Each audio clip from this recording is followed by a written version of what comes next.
نحمده ونصلی علی رسولہ الکریم۔ بسم اللہ الرحمن الرحیم۔ عزیز طلبہ و سامعین، السلام علیکم ورحمۃ اللہ وبرکاتہ۔ آج ہم 9th کلاس کا اسلامیات کا سبق نمبر 4 الدرس الثانی الف پڑھیں گے۔ سب سے پہلے تو آپ کو یہ پتہ ہونا چاہیے کہ الدرس الثانی الف یہ سورۃ الانفال کا 4تھا رکوع ہے، اور جیسا کہ آپ بورڈ کی طرف دیکھ رہے ہیں کہ یہاں پر اس کے الفاظ معنی لکھے گئے ہیں۔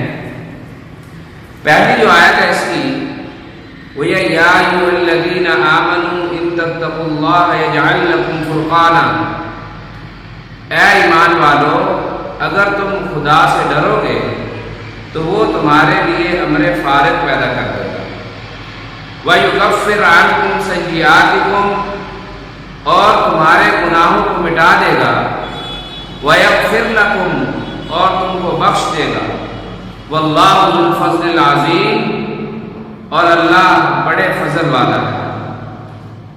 وَإِذْ يَمْكُرُ بِكَ الَّذِينَ كَفَرُوا، اور اس وقت کو یاد کرو جب کافر لوگ حضرت صلی اللہ علیہ وسلم کے بارے میں چال چل رہے تھے، لیثبتوکا، کہ تم کو قید کر دیں، او یقتلوکا، یا جان سے مار دیں، او یخرجوکا، یا آپ کو وطن سے نکال دیں۔ وَيَمْكُرُونَ، ادھر وہ چال چل رہے تھے، وَيَمْكُرُ اللَّهُ، اور ادھر خدا تدبیر فرما رہا تھا۔ وَاللَّهُ خَيْرُ الْمَاكِرِينَ، اور خدا بہتر تدبیر فرمانے والا ہے۔ دیکھیں بورڈ پر جو مشکل الفاظ دو آیات میں نے آپ کے سامنے پڑھی ترجمے کے ساتھ، اس کے جو مشکل الفاظ ہیں سب سے پہلے عزیز طلبہ و سامعین ان کو نوٹ کریں۔ یا ایھا الذین، اے لوگ، ان تتقوا اللہ، اگر تم تقوی اختیار کرو، یکفر عنکم، تو تم سے مٹا دے گا، سیئاتکم، تمہارے گناہ، لیثبتوکا، تم کو قید کر دیں، یقتلوکا، جان سے مار دیں، یخرجوکا، وطن سے نکال دیں۔ تو پہلی جو آیت ہے الدرس الثانی الف کی سورۃ الانفال کے 4تھے رکوع کی جو پہلی آیت ہے عزیز طلبہ، اس میں اللہ رب العزت نے بنیادی طور پر تقوی کے انعامات کو بیان کیا ہے کہ تقوی کے کیا انعامات ہیں۔ سب سے پہلے ہمیں یہ سمجھنا ہوگا عزیز طلبہ و سامعین کہ تقوی کیا ہے۔ دیکھیں تقوی کا لفظی معنی ڈرنا، بچنا اور پرہیزگاری اختیار کرنا ہے۔ تقوی ایک دلی کیفیت کا نام ہے جس کی طرف جناب نبی کریم صلی اللہ تعالی علیہ وسلم نے اپنے دل کی طرف اشارہ کرتے ہوئے فرمایا تھا التقوی ہاہنا، کہ تقوی یہاں ہوتا ہے۔ حضرت عمر رضی اللہ تعالی عنہ نے حضرت کعب بن الاحبار سے پوچھا کہ تقوی کی حقیقت کیا ہے، تقوی کسے کہتے ہیں؟ تو حضرت کعب بن احبار رضی اللہ تعالیٰ عنہ نے عرض کیا، اے حضرت عمر، آپ کا کبھی ایسے راستے سے گزر ہوا ہے جہاں خاردار جھاڑیاں ہوں اور کانٹے ہوں؟ تو حضرت عمر نے فرمایا کہ ہاں، میں ایسے راستوں سے گزرتا ہوں، میں گزرتا رہا ہوں، اور جب میں اپنے باپ کے اونٹ چرایا کرتا تھا اور انہی راستوں سے میرا گزر ہوا کرتا تھا۔ تو حضرت کعب بن احبار نے پوچھا کہ عمر، آپ وہاں سے کس طرح گزرتے؟ تو حضرت عمر نے فرمایا کہ میں ایک طرف تو اپنے دامن کو کانٹوں سے بچا کر کے کہ اس میں نہ الجھ پڑوں، اور دوسری طرف پھونک پھونک کر قدم رکھتا کہ کوئی تکلیف نہ پہنچے۔ تو حضرت کعب بن احبار رضی اللہ تعالیٰ عنہ نے فرمایا، اے عمر، یہی تقوی ہے کہ آپ دنیا کے اندر رہتے ہیں، دنیا کی ہر چیز آپ کو اپنے اندر پھنسانے کی اور اپنی طرف مائل کرے گی، ہر چیز آپ کو گناہ کی طرف لگانے کی کوشش کرے گی، آپ نے اپنے کام بھی کرنے ہیں اور دوسری طرف اپنے دامن کو گناہوں سے بھی اپنے آپ کو محفوظ رکھنا ہے، اور یہی تقویٰ ہے، یہی تقویٰ ہے۔ اب تقویٰ ہے کیا؟ جس کے بارے میں حضور نے فرمایا کہ دل کی طرف اشارہ کرتے ہوئے کہ تقویٰ ہا ہونا، کہ تقویٰ یہاں ہوتا ہے۔ اب جو آدمی تقویٰ اختیار کر لے، پرہیزگاری اختیار کر لے، تو اس کے بارے میں کیا انعامات اللہ تعالیٰ نے ارشاد فرمائے ہیں۔ اسی کی آیت جو پہلی آیت ہے اسی رکوع کی، اس کے اندر اللہ پاک نے اس کے انعامات کو بیان کیا ہے، اور وہ 3 انعامات بیان کیے ہیں۔ سب سے پہلا انعام یہ فرمایا اللہ رب العزت نے، یا ایھا الذین آمنوا ان تتقوا اللہ یجعل لکم فرقانا، اے ایمان والو اگر تم تقوی اختیار کرو گے تو وہ تمہارے لیے امر فارغ پیدا کر دے گا۔ امر فارغ کیا ہے؟ کہ اللہ رب العزت آپ کو حق اور باطل کے اندر فرق کرنے کی صلاحیت عطا فرمائیں گے۔ آپ کو پتہ چل جائے گا کہ یہ چیز میرے لیے فائدہ مند ہے، نقصان دہ ہے، یہ درست ہے، یہ غلط ہے۔ یہ ادراک آپ کو امتیاز کرنے کی، ایک تو اللہ ادراک دے گا اور آپ کو دوسروں سے بھی اللہ رب العزت ممتاز کر دے گا۔ یہ پہلا انعام ہے تقوی اختیار کرنے کا۔ اور فرمایا کہ دوسرا انعام کیا ہے؟ وَيُكَفِّرْ عَنْكُمْ سَيِّئَاتِكُمْ، کہ وہ تمہارے گناہوں کو مٹا دے گا، تمہارے گناہوں کو مٹا دے گا۔ کہ اللہ رب العزت متقی شخص جو تقوی اختیار کر لیتا ہے، جو پرہیزگاری اختیار کر لیتا ہے، اللہ رب العزت اس کے گناہوں کو صرف معاف نہیں فرماتے بلکہ فرمایا وَيُكَفِّرْ، مٹا دیں گے، یعنی جو کرامن کاتبین اور فرشتوں کے ریکارڈ کے اندر گناہ آ چکے ہیں، اللہ وہاں سے معاف کر دیں گے اور ختم کر دیں گے کہ اس نے یہ گناہ بھی کیا ہے۔ جیسے کہ ایک حدیث میں آتا ہے گناہوں سے توبہ کرنے والا ایسا شخص ہوتا ہے کہ جیسا کہ اس نے گناہ کیا ہی نہیں، اس کا ریکارڈ ختم ہو جاتا ہے گناہوں کا۔ تو اللہ رب العزت تقویٰ کی وجہ سے اس کے گناہوں کو اس طرح مٹا دیں گے، اس کا ریکارڈ ختم ہو جائے گا۔ دوسری چیز، تیسرا انعام اللہ رب العزت نے جو تقوی اختیار کرنے کا فرمایا، وَيَغْفِرْ لَكُمْ، اور تمہیں بخش دے گا۔ کیا ہے؟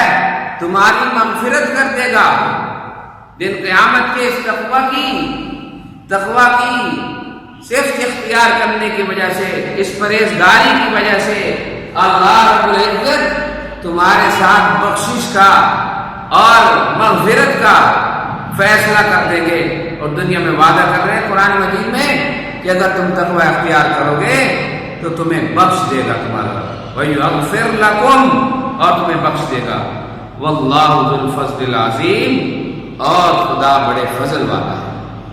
تو یہ جو پہلی آیت ہے، اگر آپ عزیز طلباء و سامعین، اگر آپ اس آیت کا ترجمہ پڑھیں تو آپ دیکھیں گے کہ آپ کے سبق کی آخر پہ ایک مشقی سوال بنا ہوا ہے، اور وہ سوال کیا ہے؟ اس سبق میں تقویٰ کے کیا انعامات بیان کیے گئے ہیں؟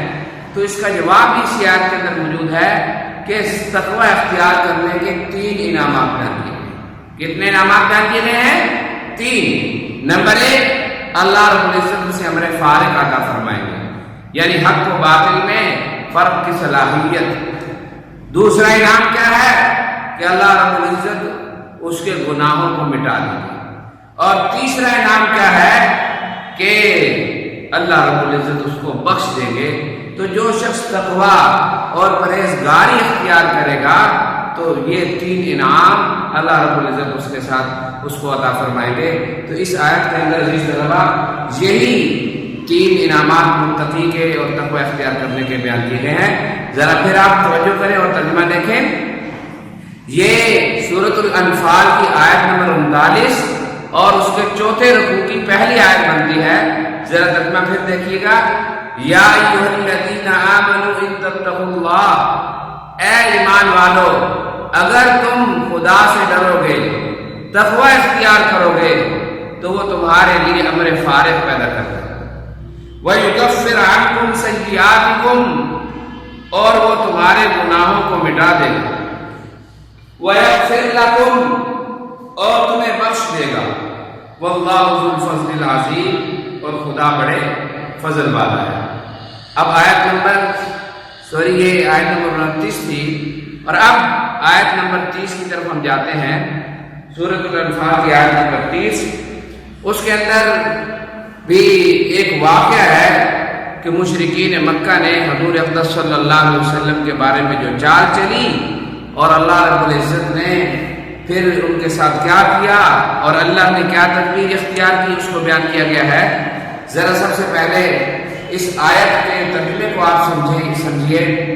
وَإِذْ يَمْكُرُ بِكَ الَّذِينَ كَفَرُوا اور جب کافر لوگ تمہارے بارے میں چال چل رہے تھے، جب کافر لوگ تمہارے بارے میں یعنی حضور صلی اللہ علیہ وسلم کے بارے میں چال چل رہے تھے، لِيُثْبِتُوكَ کہ تم کو قید کر دیں، او يَقْتُلُوكَ یا جان سے مار دیں، او يُخْرِجُوكَ یا وطن سے نکال دیں.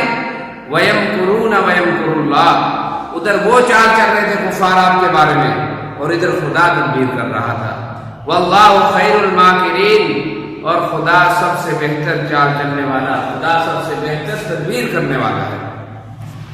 عزیز طلبہ، جس وقت جناب نبی کریم صلی اللہ تعالی علیہ وسلم کی دعوت اور تبلیغ اور آپ کا لائے و مذہب اسلام دنیا کے اندر، عرب کے اندر پھیلنا شروع ہوا تو مشرکین عرب کو یہ فکر دامن گیر ہوئی کہ اگر اسی طرح اس نبی کا لائے ہوا دین اور اس نبی کا لایا ہوا اسلام اور اس کا مذہب اسی طرح پھیلتا چلا گیا، لوگ مذہب اسلام میں، حلقہ اسلام میں داخل ہونا شروع ہو گئے، تو آہستہ آہستہ ہماری یہاں کی حکومت کو بھی خطرہ ہوگا اور ہماری حکومت بھی ختم ہو جائے گی، کیونکہ حکومت بھی عوام ہی منتخب کرتی ہے اور عوام ہی کی وجہ سے حکومت کا وجود بنتا ہے، حکومت بنتی ہے جس کو عوام پسند کرتی ہے.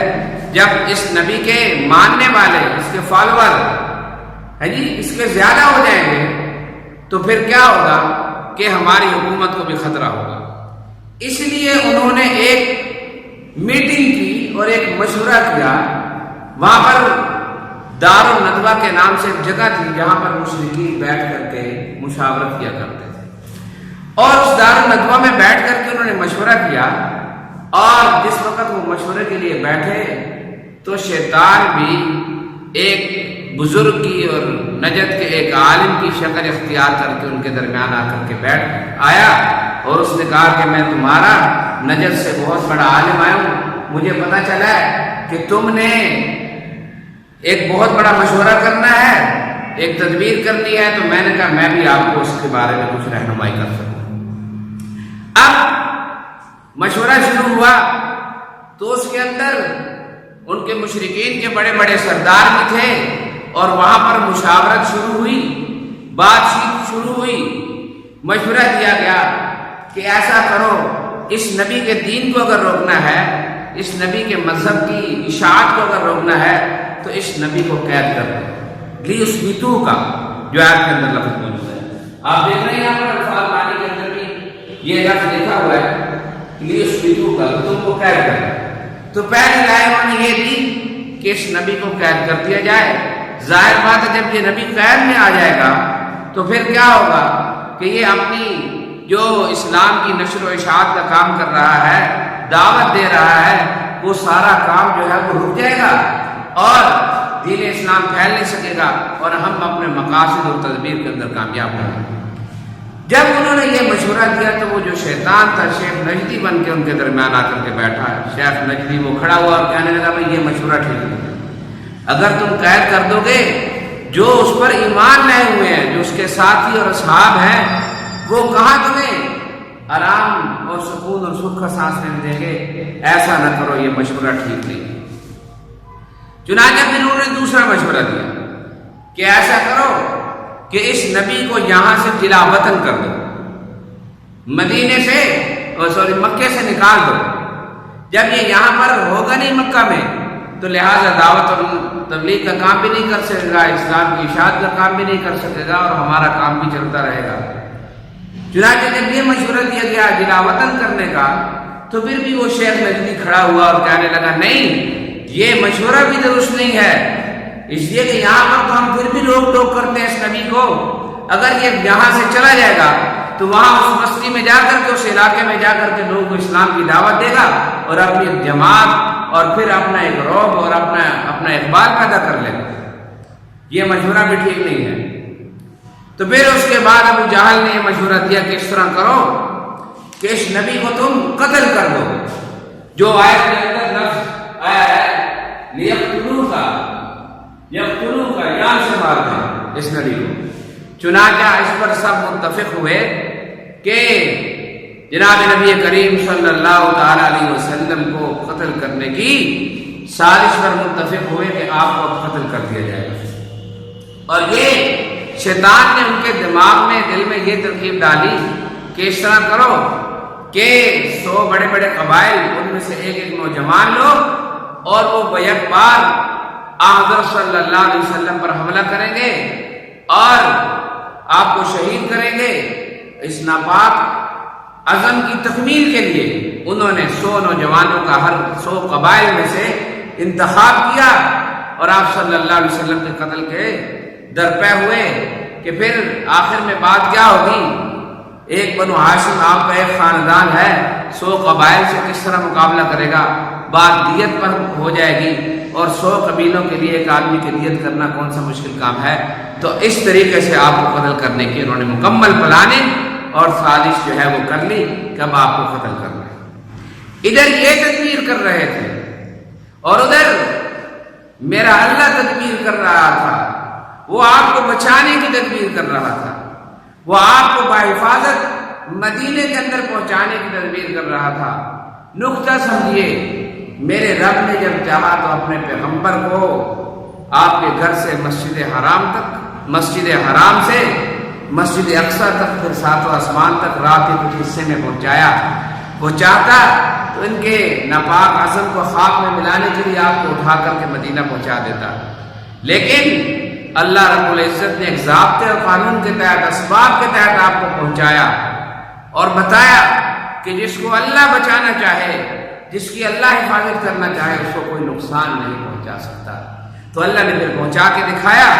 یہ ان کی تدبیر تھی، ان کی سازش تھی مشرکین کی کہ آپ کو قید کر دیا جائے، آپ کو جلا وطن کر دیا جائے، آپ کو جان سے مار دیا جائے، اور ایک اللہ کی تدبیر تھی کہ اللہ رب العزت نے آپ کو بحفاظت مدینہ منورہ کے اندر جو ہے پہنچایا اور آپ وہاں تشریف لے کر کے گئے۔ ابھی دوسری آیت میں ذرا آپ ترجمہ سمجھیں، آیت نمبر 30، وَإِذْ يَمْكُرُ بِكَ الَّذِينَ كَفَرُوا، اور جب کافر لوگ آپ کے بارے میں چال چل رہے تھے، لِيُثْبِتُوكَ، تاکہ آپ کو قید کر دیں، او يَقْتُلُوكَ، یا جان سے مار دیں، او يُخْرِجُوكَ، یا جلا وطن کر دیں، وطن سے نکال دیں۔ وَيَمْكُرُونَ وَيَمْكُرُ اللَّهُ، ادھر وہ چال چل رہے تھے، وَيَمْكُرُ اللَّهُ، اور ادھر خدا تدبیر کر رہا تھا، وَاللَّهُ خَيْرُ الْمَاكِرِينَ، اور اللہ رب العزت بہترین تدبیر کرنے والا ہے۔ اب اسی طرح اس سبق کے اینڈ پہ جو مشکل سوال نمبر 2 ہے، وَإِذْ يَمْكُرُ بِكَ الَّذِينَ كَفَرُوا، سے کس واقعے کی طرف اشارہ ہے؟ اسی آیت میں اس سوال کا بھی جواب ہے۔ اب آپ کے ذمہ عزیز طلبہ جو کام ہے وہ یہ کہ اس الدرس الثانی الف سورۃ الانفال کے رکوع نمبر جو 4 ہے، اس کے الفاظ معنی آپ کو آنے چاہیے۔ 2 آیات جو میں نے آپ کو پڑھائی ہیں ان کا آپ کو مفہوم آنا چاہیے، ترجمہ آنا چاہیے، اور ان 2 آیات میں جو لکھنے والے سوالات ہیں وہ سوال آنا چاہیے۔ مختصر خلاصہ یہ ان 2 آیتوں کے اندر جو باتیں جانی ہے، تقویٰ کیا ہے، تقویٰ کے انعامات کیا ہیں، اور کفار کی حضور صلی اللہ علیہ وسلم کے ساتھ کیا تدبیر اور کیا سازش اور چال تھی، اور خدا کی تدبیر کیا تھی۔ اللہ رب العزت ہم سب کا حامی و ناصر ہو۔ وآخر دعوانا